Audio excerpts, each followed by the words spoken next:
We are the music makers, and we are the dreamers of dreams.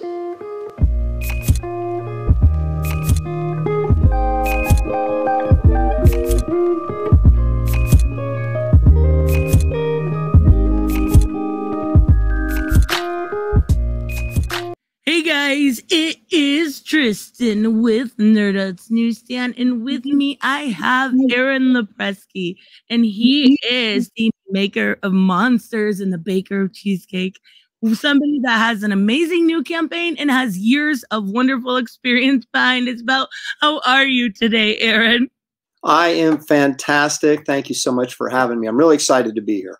I am so excited. I've been looking forward to trying to get my nerves under, calm down before I started. But you have a new campaign going, and it looks fantastic, by the name of Wraith of God. Can you tell us a little bit about it and your inspiration around it? Well, honestly, it was originally designed to be a Western ghostwriter pitch for Marvel. I wanted to kind of revamp the Western ghostwriter way back in the mid to late 90s, just after I had gotten off of Sludge at Malibu's Ultraverse. And I wasn't in a position to actually pitch something like that and actually have it approved, but I thought I'd give it a shot anyway. And they had no interest at the time, but I really liked the story. So I said, well, I'm going to keep this. I'm going to redesign the character and make it my own. And that's what I did. And so it's been sitting there for, wow, almost 25 years. And I was working on it a little bit as I went, because as I got further and further into mainstream comics, I was busy, I was working, and you always think, well, I'll have time to do my project later. And so you have those things in your files, and you're waiting for the opportunity, and now is that opportunity. So if it's not any good, I have no excuses, because I've been working on the script for like 20 plus years, so it better be good. Oh my gosh. But basically, in a nutshell, what it is the character is sort of, I guess the best way to describe him, he's kind of a Batman of the Old West. He has a partner named Esther, who is a former Salvation Army worker, and they have a little bit of a tenuous relationship. She is sort of his Alfred, but there's some questions about their relationship and how well they actually get along, or she trusts him. But with that as the backdrop, they are pursuing a pack of werewolves who are looking for an ancient amulet that is in the possession of a retired European monster hunter. He is hidden out in a small town in Arizona called Calamity, and he has in his possession this amulet that gives werewolves invincibility when they possess it. So they're trying to get it. The Wraith is trying to stop them, all the while dealing with his somewhat tenuous relationship with his partner. So there's a lot of good stuff in there. And I wanted to do something that wasn't just a typical Western, and it wasn't a typical monster story. So it has elements of, it's a superhero story, but it's a monster story, and it's a Western. So I combined as many genres as I could in there. And it seems to so far be capturing some attention of people, which I'm very grateful for. Oh, yeah. I think it looks amazing. It's 72 pages, right? Yeah. So it's a full graphic novel. Okay. Yeah. I thought so. And I did see on one of your perks, you have Garbage Man with it. Yes. I'm kind of excited to see that. I know that originally that campaign didn't work out as well. Why do you think the difference is? The telling of the story? Well, I think the difference why it didn't work out and this one has, you mean? Yeah. I think just lack of knowledge and experience. I think I was sort of, at the time I launched Garbage Man, I was still working full-time at DC. And what I wanted to do was collect everything in a trade paperback, because the Garbage Man miniseries that I did for DC were a creator-owned book. And so the rights had been returned to me finally, because they weren't going to use them anymore, because they had Swamp Thing, so they didn't really need it. Right. And so I was going to just package it as a trade paperback. And then I thought, well, that's not really all that interesting. I want to put a new story in there to kind of spice it up a little bit. And that's kind of how I approached the Indiegogo campaign.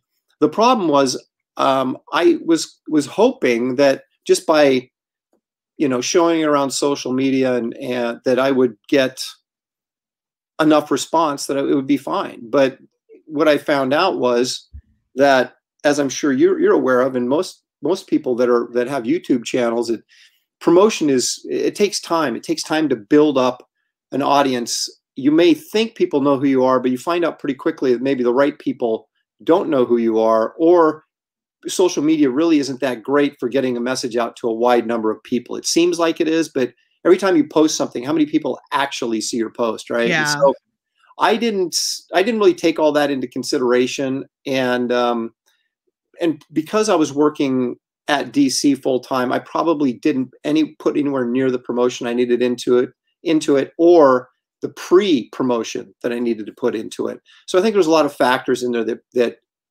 made it not successful. But the funny thing is, I'm getting, with it combined with the Wraith campaign, I'm getting way more sales on it than I would have thought possible. And it's being published by Dark Horse. So there's other avenues to get the book. You can get it on Amazon. You can get it through your local comic shop if you want, or if you want an autographed copy, you can get one through my campaign. And I've been really excited about how the interest in Garbage Man is sort of taken off once I attached it to Wraith of God. And people are like, "Oh, I didn't even know you ever did this. This looks really cool." And so that's kind of how that came about. So I'm waiting for Dark Horse. The book will be out in November. Garbage Man will. And then I of course ordered copies from them that will come to me that I can use to autograph and put in the package deal with Wraith of God. So it's at least I don't have to worry about publishing it. Oh yeah. I don't want to have to publish 2 books at the same time. So oh my gosh, that would be so hard. I am excited to finally get it though, but I know you're kind of just, this is a huge undergoing with this project. Is there other plans for the future? Like, what else can we expect from the Lopresti verse or Empire Comics? Hey, I like that. You picked that up. Good. Yeah, when I think you can do one of 2 things. You can go in and just say, I've got an idea for a graphic novel. I want to do it and see how it goes. Or you can kind of approach it and say, I've got a line of books, or I got a line of characters, and I want to get them all out there. How can I best do that? So that's why you see the Empire Comics logo attached to this. That's the brand that I came up with to publish the comics under. And so I have plans beyond this campaign. And of course, it all depended, before I started, you have big plans all the time, right? You hope for the best, but you never know what's going to happen. And so going forward would all depend on the success of this campaign. And right now it looks like it's going to be very successful. So that opens the door for me to do more beyond this. And there will be more Wraith coming, but I'd like to also bring a new Garbage Man story out. And I've got other characters that are part of the Lopresti verse, if you will, that I would like to bring out. So figuring out exactly, because I'm just one guy and I'm not in a position, say like Ethan Van Sciver, somebody who's made, literally millions and could actually, if he wanted to, hire some people to, draw the books for him. Oh, yeah. Well, I'm not in that position. So this is coming down to me and how much work I can produce. And obviously you don't want to just hack stuff out. You want it to be quality. I mean, this is your opportunity as a self-publisher to really do something. So you want it to be good. So I'm toying with various ideas on how to bring out a couple of different characters rather than just one single one all the time. But not if Wraith is very popular and everybody likes the graphic novel, then obviously I'm not going to push him aside and go, well, I'm going to try something else now. I'm going to continue with Wraith, but still figure out a way to kind of incorporate some of these other characters as I go along and continue to self-publish. Yeah, and as you continue to build your world up. Right. Speaking of, thanks for the segue there. Speaking of Ethan Van Sciver, were you surprised to see the backlash that you received initially from this campaign? Yes and no. I mean, anytime you deal with Ethan, he's been, even when he was at DC, he was a bit, I don't want to say controversial, but certainly outspoken, right? And so since he's gone out on his own and kind of established his own sort of publishing empire that he's got going, his independent publishing empire, he's obviously, there's been a lot of controversy surrounding him, and he kind of likes it. That's kind of his shtick, you know. But he's also, you know, I have the privilege of actually knowing him off camera, and he's you know, his show is, I kind of liken to kind of like professional wrestling, you know, but that's not necessarily who he really is. And he's really a pretty good guy. And so are a lot of the guys that I know, much better than I know Ethan, and that I've been associated with. You know, we have a YouTube show called The Professionals we've been doing for a couple months, you know, and no one ever said anything, you know, and those were all guys that were identified as Comicsgate, and you know, no one cared. And so I figured, I know if I go on Ethan's show, I'm probably going to get, you know, some blowback from it. I mean, it's inevitable, right? But I didn't expect I didn't expect a lot, I can tell you that. So, and especially when you have people suggesting that, oh, you've joined a hate group or you're associated with a hate group, and you know, I don't see that at all. I haven't seen any of that. Right. You know?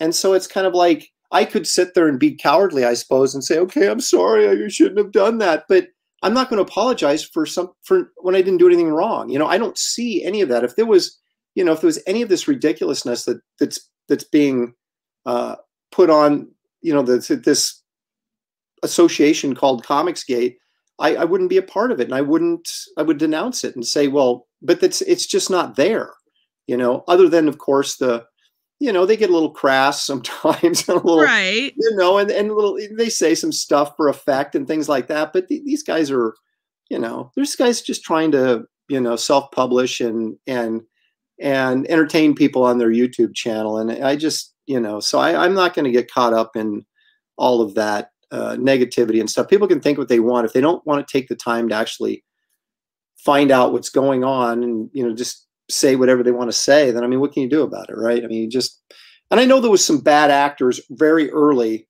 Yes, there definitely was. Right. But I like I said, that was, you know, 3, 4, 5 years ago, whatever. I don't see any of that. That's not to say there's not some people on YouTube that, you know, I wouldn't go to dinner with. But, and, you know, I was having this conversation with Ethan the other night. It's like, you know, you don't have control over the internet or what people do or say, right? You have control over what you do and say. And that's all I'll take responsibility for, is what I do and what I say. If someone else wants to act like a jerk and just and hashtags Comicsgate, that's not my fault. Exactly. Right? And that's kind of how I look at it. So, yeah. And I think it's a way of kind of dehumanizing anybody that they put in that group. Yes. And I have no association with Comicsgate, and I like you, but I don't necessarily get along with Ethan because, like you said, he's kind of got that heel personality. Yep. And I've kind of got that bitch personality, and those things just don't mesh well. Yeah. But it's the point of guilty by association, and nobody should look at you that way. Right. And I that's some of the people that got in contact me, you know, professionals that got in contact me when they saw me launch this. I was like, look at, dude, I'm sure you hang around with people that I don't like either, but I don't, you know, I don't condemn you for being friends with people who do stuff I don't like. Exactly. You know, I mean, it just doesn't make any sense. No. Welcome to 2021, unfortunately. So. Yeah, it just, you know, I just can't, I have enough trouble making sure that I don't do anything stupid. You know, I don't have time to worry about someone else doing something stupid. Right? Like, oh no, I totally get it. Because every video I'm like, why did I say that? That was stupid. Yeah. Why did I do that? I totally understand it. But talking about the bigger two, when it comes to your comic career, you've kind of not been all over the map, but you've done a lot of work for both the big two and indies. Did you feel more comfortable with the big two, or do you prefer working now like you are with the indie title, with self-publishing? Well, this is scary because I've never done it before, and there's so much responsibility attached with it. I don't just have to produce the book. I got to deal with the printer. I got to deal with shipping. I got to deal with any, you know, turbulence that might come along the way. And there's always going to be unexpected things, you know.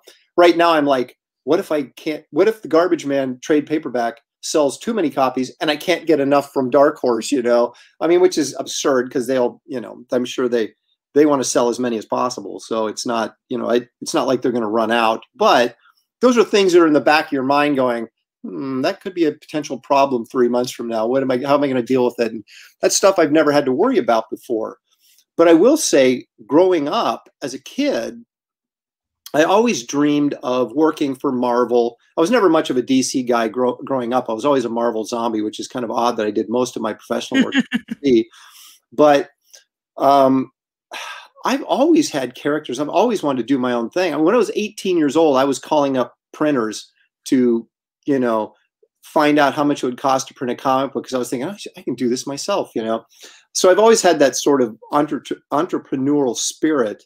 But when you get into when you finally get into mainstream, and you know you're working on X-Men, or you're working on the Hulk, or you're working on these characters, and every month that work just keeps showing up, you kind of get you kind of settle into a groove.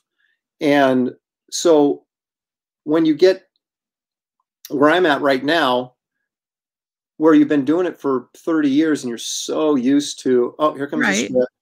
What am I doing next month? Oh, I'm doing Hawkman. Here comes the script. Here's the cover. You know, you just do it without thinking beyond what you're working on at the moment. And so now suddenly all of that's changed, right? Now I'm like, I'm on my own. I'm going to do what I've always wanted to do, because in the back of my mind, I've always wanted that. I've always created characters and always thought, oh, it'd be great to do this or be great to do that. But it's so incredibly difficult to pitch an original idea to especially one of the bigger companies, right? Because they got their own characters. They don't need yours. Yeah. And so you have these characters, but you really don't have anywhere to go with them, you know, unless you're like super, super, super high profile and they're like, oh, whatever you want to do, Aaron, we'll do, you know. I was never in that position, but so it's a very strange feeling, but it's something that when I step back and look at it, I say, this is something I've always wanted to do, embrace this opportunity, because, you know, I'm not getting any younger. You know, I used to have hair. I don't have hair anymore. And, you know, who knows how much longer you're relevant, you know? And so it's like, I've got an opportunity now, jump in, do it, go for it. And so I was just talking to my son the other day about how different it feels being, because although I'm still working in comics, it's a totally different feeling. And I've got that weird sort of surreal feeling right now where it's like, is this really happening? Because you know your life is going to change.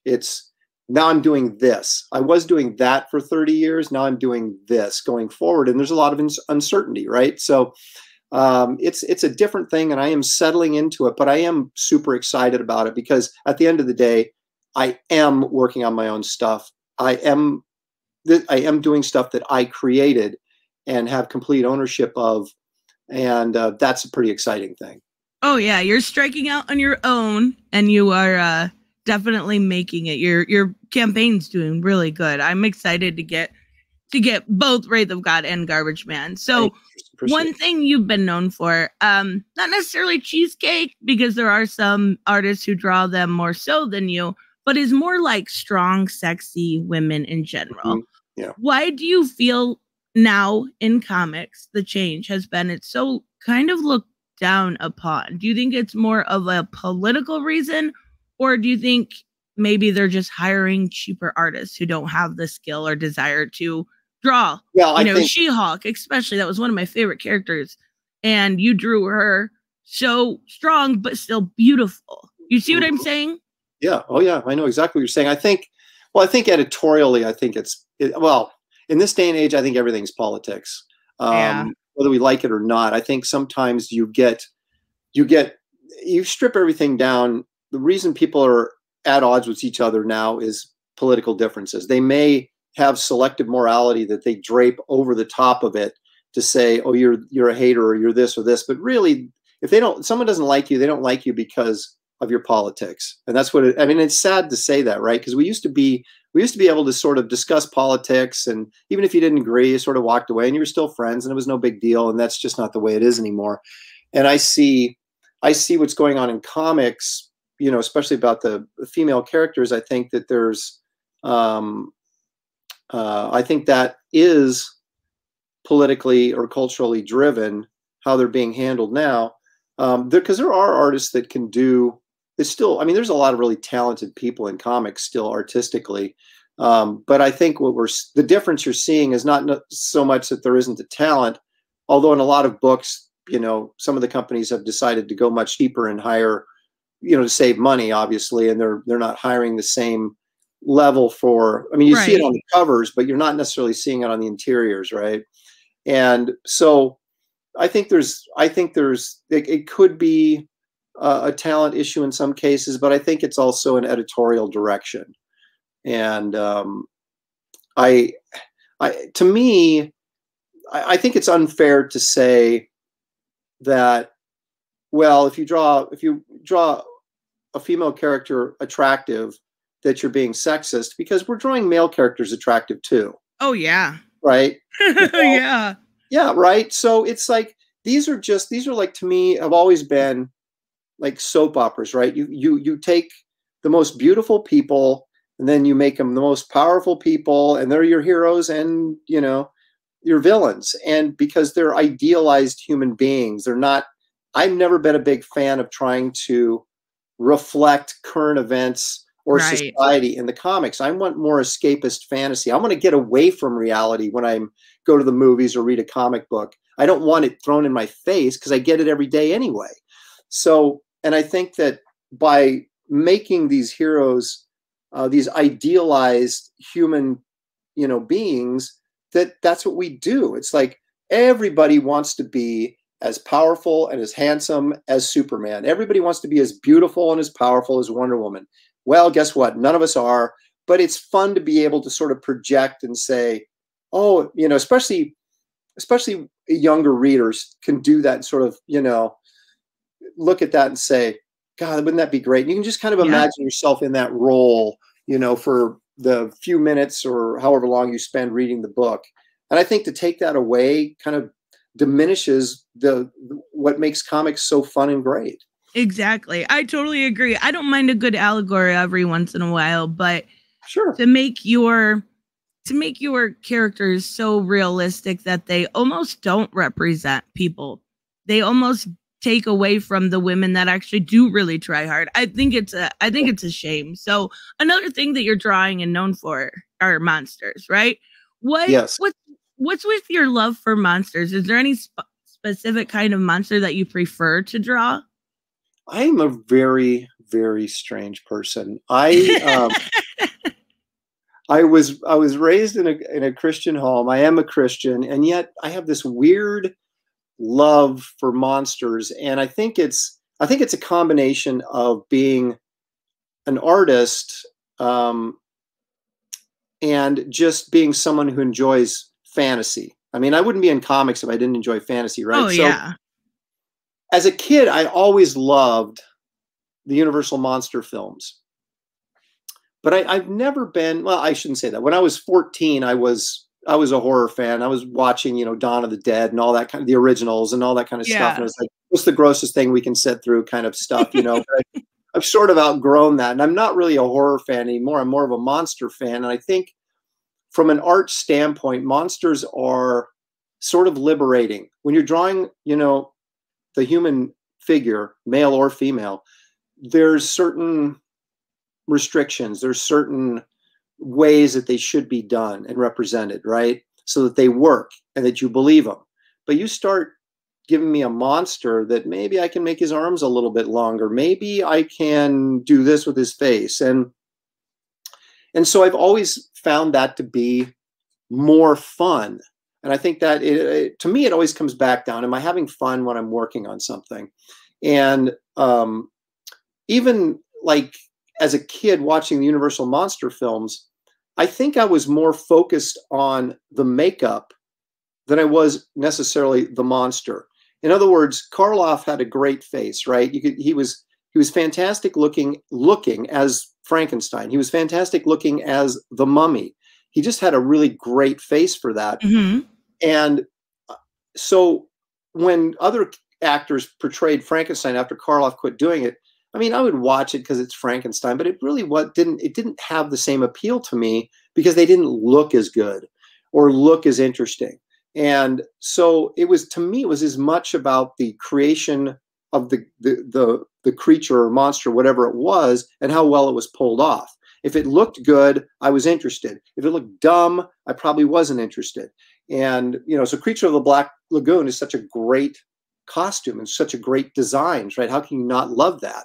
Yeah. But then there's other monster movies you look at it and go, okay, I could have made that costume in my garage. Right. You know, so it doesn't have the same appeal to me. So I like monsters. I'm not necessarily a horror fan as much as I'm a monster fan. And I just like I don't know. I like sharks. I like crocodiles. I like dinosaurs. I mean, these are all monsters to me, you know, yeah. Giant squids, things like that. They're just, you know, I'm not a guy who's going to sit around and draw my dog. You know, I might if my wife was like, please do a portrait of her dog. I'm like, okay. But I would much rather draw something weird like that. That has, to me, is just a little bit more, takes a little bit more imagination. And takes a little bit, it makes it a little bit more fun for me. Oh yeah, absolutely. One of your books that you worked on that seemed to get unfairly ignored was Death of Hawkman with Mark and Draco. What was that project like, and what were kind of the original plans going into something like that? Well, you know, whenever they come to you and say, hey, you want to do this, we're doing Death of Hawkman, you think, okay, this sounds like it should be a big deal, but you kind of know underneath that they're really not going to kill Hawkman. Right. They might get rid of one of them. And this just goes to show you how DC ignorant I was. When I came into work at DC, I took over Wonder Woman. It was the first thing I did. I had no clue what the characters were. So I was constantly, you know, asking Gail, who is this guy? Or I'd call up Terry Dodson, who I replaced on the book, or followed, I guess I should say, on the book, and say, who's this guy? And half the time Terry's like, I don't know. I don't remember, you know, so but so when I got to Hawkman, you may not believe this, but because when I did Death of Hawkman, I'd probably been there 8 or 9 years at that point at DC. I didn't even know there was 2 Hawkmen, right? Oh my gosh. I love it. I was like, wait a minute, who are we killing again? You know? So it was, once again, I would get the script and go, okay, I don't know who these people are. And I don't have to go and do research, right? And kind of get caught up. It was kind of fun that Adam Strange was in there because he's kind of a classic, more classic oddball character. And those were my, excuse me a second. Oh, you're fine. My voice, I'm doing so many interviews these days. It's like I'm losing my voice. But so I do kind of like the oddball DC characters, and not that Hawkman's an oddball character, but Adam Strange is a little bit, you know. Oh, definitely. Radar. And so I thought that was kind of fun. And so I didn't know where it was going. I'm not sure anybody else did either. We had, I think we had Mark and Draco wrote it, and he did a fine job, but he was, we had 3 different editors on that book, and it was just, my goodness. It was a 5-issue miniseries, I think, maybe 5 or 6. And so there was if you look at issue, I want to say it's issue 4, on the Hawk Girl's on the cover, right? Right. And she's not in the issue. And so originally she was part of this dream sequence or something that was in this story. And so they said, okay, well, put Hawk Girl on the cover and all this kind of stuff. And so I did. And then the editors changed. But I can't remember if this was the 2nd or 3rd editor. Oh, no.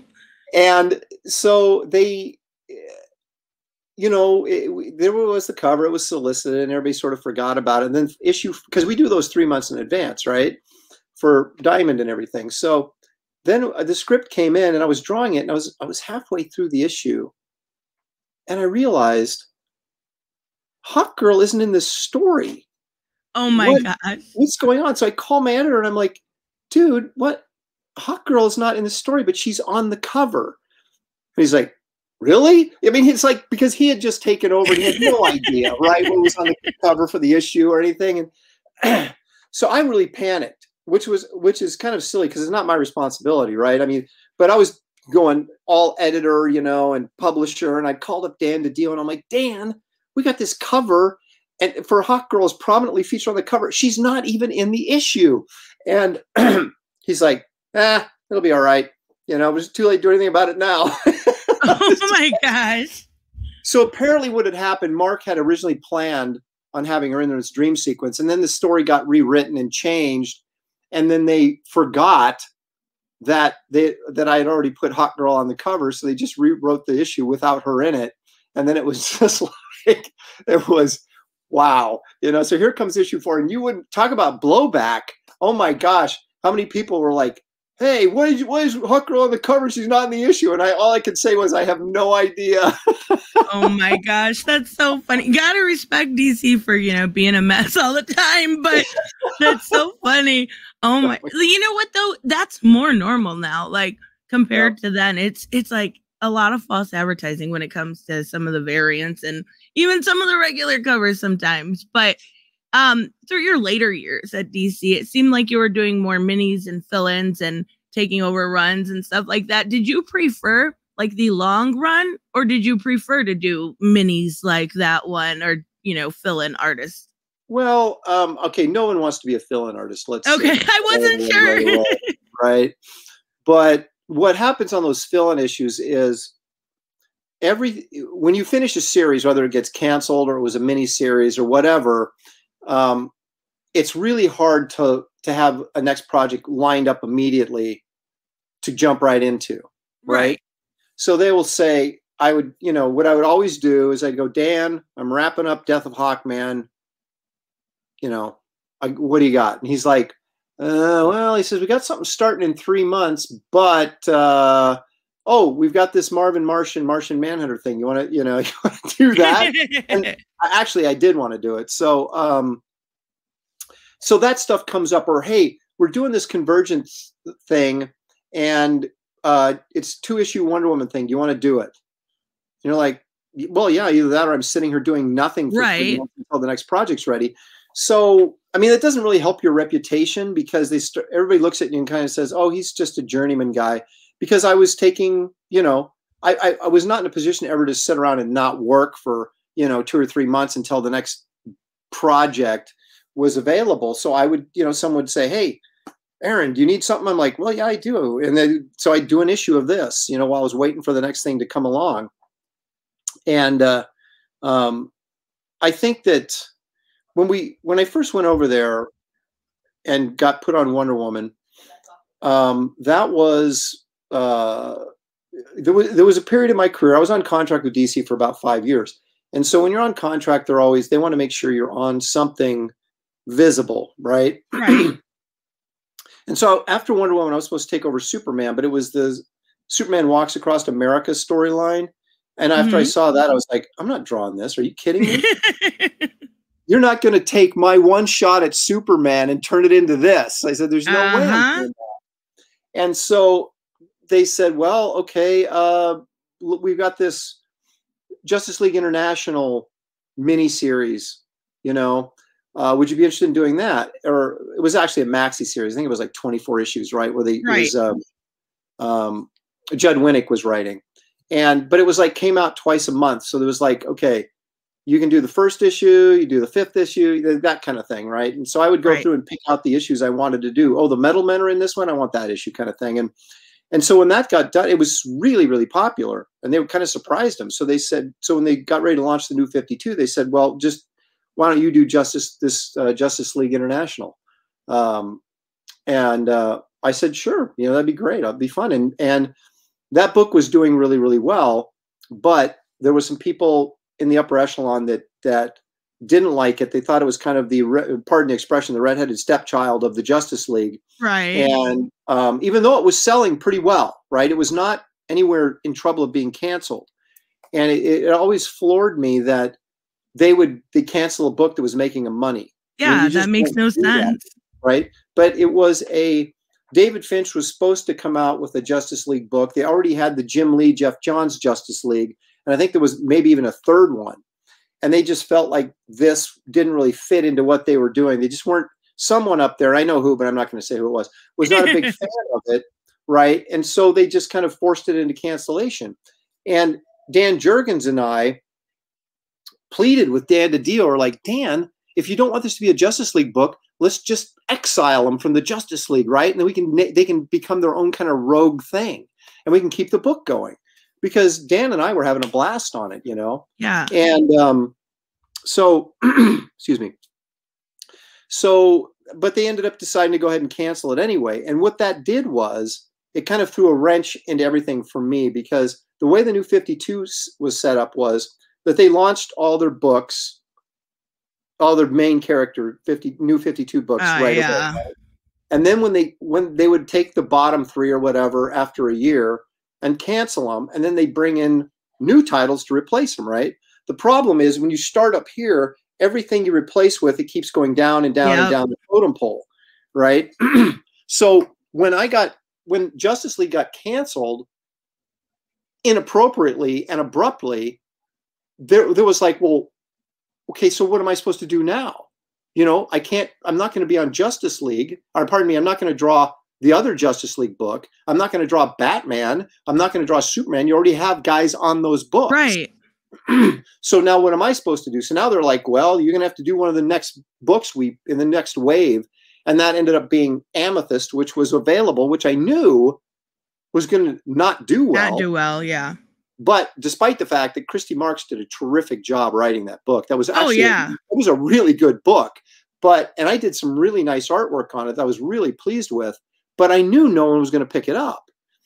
And so then when that got canceled, you see the spiral just continues, right? So then it's like, well, what's left after Amethyst? You know, I mean, are we going to do, no. Creeper? I mean, I would have actually loved to do the Creeper, but Ambush Bug. Yeah, exactly. It's like, so I got myself into, well, it wasn't my fault, but I just ended up in a circumstance where I was behind the 8 ball all the time looking for projects. And so that's where you start ending up doing miniseries here and there. And because there's not really any ongoing title that's of interest or that's going to benefit you to do. So you kind of end up with a fill-in here while they're waiting, developing this miniseries.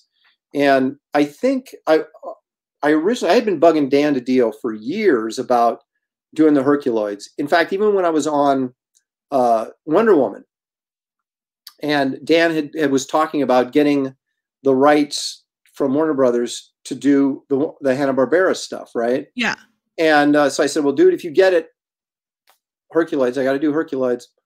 And because that was like one of my favorite things when I was a kid, right? Mm-hmm. And so that and Johnny Quest, right? So so it didn't come to fruition because at the time, Warner Brothers, you couldn't get the Hanna-Barbera stuff without taking Looney Tunes too. Oh. It was like this total animation package.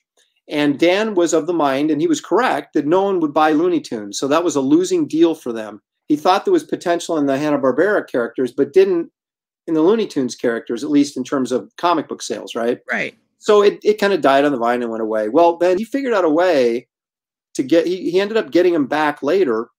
And that's when you saw those DC mashups where they had Batman, Elmer Fudd. Oh, yeah, I love those. Right, he loved them. It was a stroke of genius on how to use those characters. Warner Brothers didn't love it, but because they felt they were misrepresenting the characters, you know, so they got a little pissy about that. But it was a great way for comic book fans to kind of get a new take on these classic Looney Tunes characters. And so right after I finished, I was on Death of Hawkman right when all this came down, right? So I couldn't do the Herculoids. I really would have loved to have done Future Quest. Not that Doc Shanner didn't do a fantastic job of it. Oh, yeah. He did. You know, it was terrific. But that's the book I wanted to do, but I didn't even have a chance to compete to do it because I was involved with Death of Hawkman. And so what happened was right after Death of Hawkman, that was the Looney Tunes thing became available, Marvin Martian, Martian Manhunter.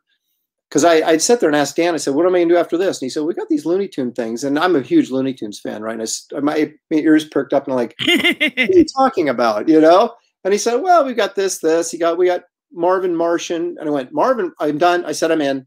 And So I drew that. And about that time that I finished with that, Gail was putting together Conan Wonder Woman. And I was like, are you freaking kidding me? I got to do this. And at that point, you're not thinking, I don't care. I didn't care how well it would sell. All I knew is I wanted to draw it, right? And I knew Gail would do a really good job with the Barbarian stuff, because that was our first story arc in Wonder Woman, was the Barbarian 70s DC characters like Beowulf, Claw, and the Seeker. Yeah. And so that was like a blast, right? And so to get to do Wonder Woman Conan, I was like, yes. And so we did that. And then right after I got done with that, they had launched Future Quest Presents. And so they finally were able to give me my Herculoid storyline that I wanted. So I did the 3 issues of Herculoids in Future Quest Presents. So there was a period there where I did Wonder Woman Conan, which I believe was 6 issues. Mm-hmm. There was the Looney Tunes thing, and then the 3 issues of Herculoids. And that was all back to back to back. So that was like an entire year of the most fun I've ever had in comics. And I don't care how well they sold, but I was working on everything I wanted to work on, you know. And that's my favorite year in comics when I look back on it, just in terms of enjoyment. Oh, that's wonderful. This might have already been answered, but for my last question, I got to ask, who was your favorite DC or Marvel character to draw?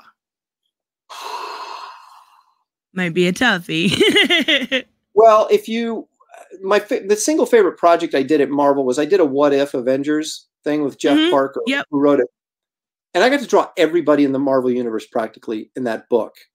And I had Matt Ryan inking me, who was probably my best inker, him and Danny Mickey. And he got to ink it. And I really busted my tail on that, because I thought, I'm not, this is going to look great. And so I'm just so proud of how it looks. And it was so fun. Was that the Avengers disassembled one? That's the one. Okay, I thought so. But right after that, I worked on maybe I worked on Planet Hulk right before that. I can't remember. But Planet Hulk, if I had to say the favorite thing I worked on, it'd have to be Planet Hulk, because it was so significant, in the storyline of the Hulk.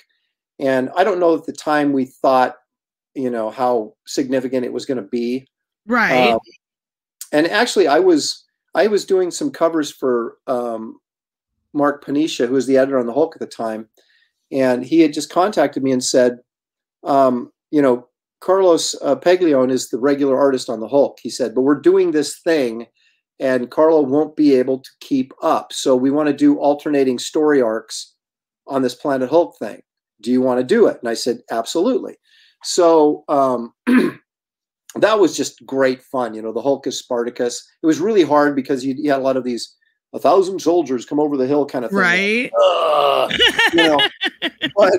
But it was just, I loved working on it, and so that would probably be for Marvel.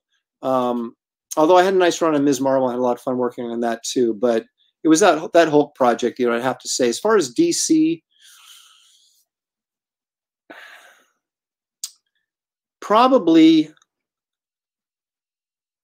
I've done so much stuff at DC. I'm trying to think before I say something that's not true. Probably that Conan Wonder Woman project was probably my favorite project, because you might mention me being a monster guy. Well, I grew up in the 70s, so in comics in the 70s, and that's when sword and sorcery and monster books were at their peak. And so I sort of grew up on that stuff, big fan of Frazetta. So that to me was, that was it. That was such a joy to work on. And so that would probably, everybody's like, well, it's got to be Wonder Woman, right? And I'm like, not really. I mean, it is Wonder Woman, but it was the Conan stuff. Conan stuff. With Wonder Woman. I totally get it. Yeah, so that would probably have been my most favorite thing that I did at DC. Although I had fun. The Justice League stuff was a lot of fun and really enjoyed that. And I think it looked really nice. And I actually had a lot of fun working on Damage, which I knew was sort of, was probably destined for failure, because I didn't come on. It was so good though. That's such a shame. It was a great concept. And it was, And Dan, the whole time I had been at DC, Dan Didio was looking for a Hulk character, and I thought they finally got it with Dan.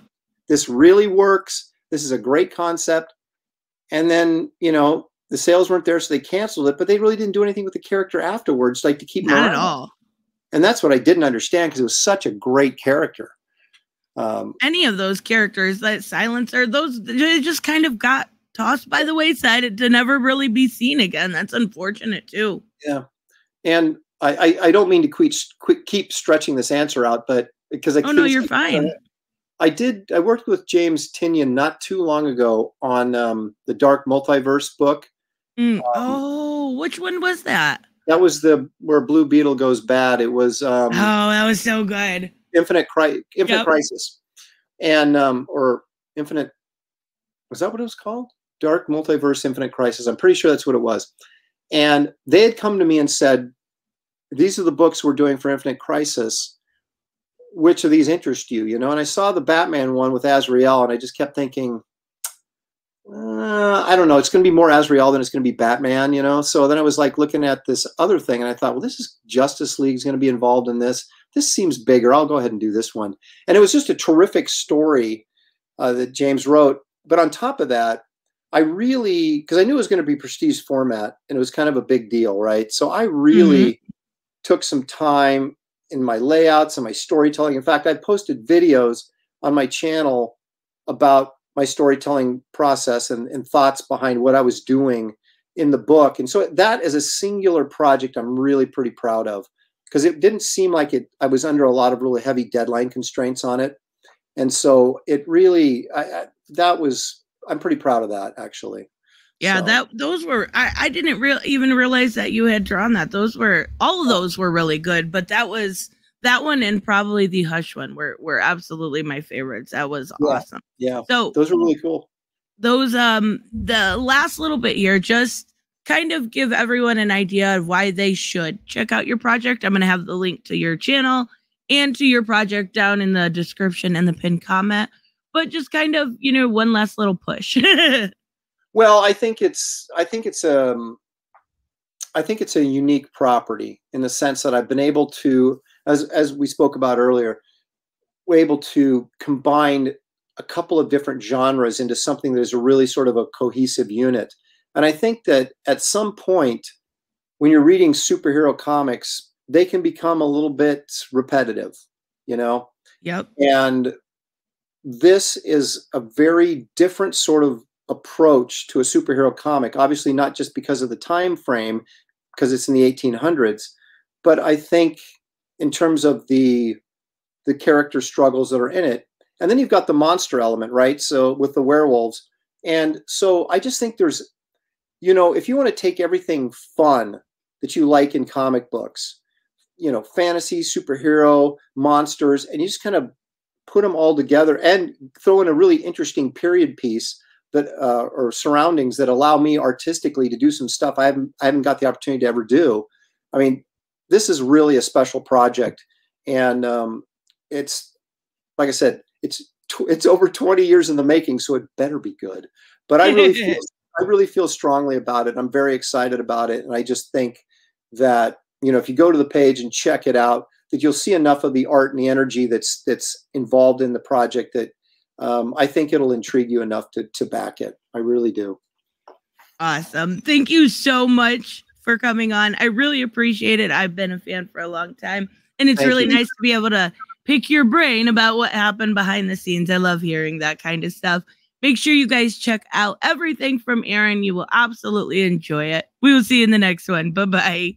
Thank you. Bye-bye.